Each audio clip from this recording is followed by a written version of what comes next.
తూర్పుగోదావరి జిల్లా రాజానగరంలో జనసేన ఎమ్మెల్యే అభ్యర్థి బత్తుల బాలరామకృష్ణ ప్రచారానికి విశేష స్పందన వస్తుంది. కూటమి అభ్యర్థిగా బత్తుల బాలరామకృష్ణ ఆధ్వర్యంలో రాజానగరం నియోజకవర్గం ప్రజలు పెద్ద ఎత్తున జనసేనలో చేరుతున్నారు. జనసేన కండువా కప్పి వారిని పార్టీలోకి ఆహ్వానిస్తున్నారు బత్తుల. ఈ చేరికలతో నియోజకవర్గంలో క్యాడర్ ఉత్సాహంగా పనిచేస్తుంది.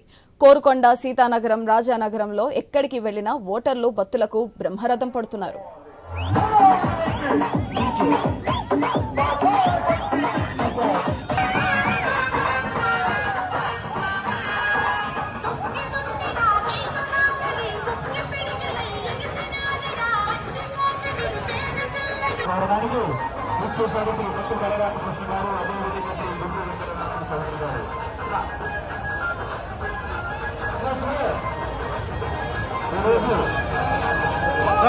Association